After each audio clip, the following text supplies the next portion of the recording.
So here's one way to look at it. In 1792, our young republic, George Washington as president, hits its first economic crisis. And credit markets freeze. Does this sound familiar? It almost brings the country to its knees. And here's what happens. About every 15 to 20 years, we have another crisis. We called them panics. We had different names for them. Depression. But they happen about every 15 to 20 years. For 140 years, the pattern is just unmistakable. Then we hit the Great Depression.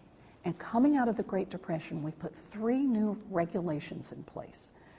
Glass-Steagall, which divides our community banks, basically from the Wall Street investment banks.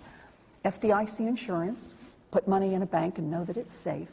And some SEC regulations so you can invest on Wall Street and they can't cheat you too directly. That's what we put in place. For 50 years, we have no bank failures, no major crises. It works. Now, there's innovation, there's change. It's time to change regulations. It gets to be the early 1980s. And what do? Instead of saying new products, we need to change regulations to adapt, we take a different path. We say, you allow banks to go in the insurance business and vice versa? Let's deregulate. That's exactly right. We begin to break down the old regulations. We say, who needs regulations? They're so pokey, so old. So we go with this idea of let's get rid of regulation. Now what happens? Late 1980s, savings and loan crisis. Should have been a warning. Late 1990s, remember long-term capital management? The hedge fund should have been a warning, but we let it go. Early 2000s, Enron, bad books, not telling the truth, should have been a warning, but we let it go. And where do we end up? In the biggest crisis since the Great Depression. Markets are wonderful. They produce great wealth for us, but they are by their very nature something we call pro-cyclical. When they're going up, they chase themselves up. Hey, wow, it's doing great. Up they go, and when they go down, they chase themselves down, and they go lower than actual supply and demand would suggest.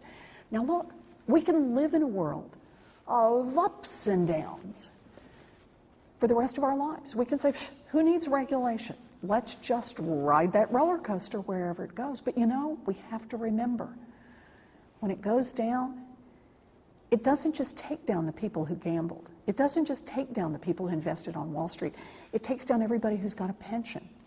It takes down folks who have jobs in construction industries and other industries that get hit by this. It takes down, in this case, it takes down homeowners, people who thought they were doing the right thing to protect themselves for the future. It takes down the prudent along with the gamblers and the wild ones. Which is where we are today. Which is exactly where we are today. So we could say, hey, no more regulation, that's fine, but look what it's brought us. We are not willing to let these big financial institutions fail. We've got this too big to fail notion, so we are going to shovel billions of dollars in their direction and still take the position we shouldn't regulate them. This is a world that may be a lot of fun for the high flyers who get theirs and keep theirs, but it's not a world that works very well for ordinary families. What about the argument that says, quote, when you boil it down, you're talking about us becoming a socialist nation. You buy that? You know, I'm sorry, I just think that's just silly. The argument that we're socialist, every game has rules. And this is really about where we're going to set the rules. Are the rules going to be that you can be so big and so powerful that the U.S. taxpayer ends up guaranteeing you, in effect, too big to fail, but there's no regulation? That's a crazy set of rules.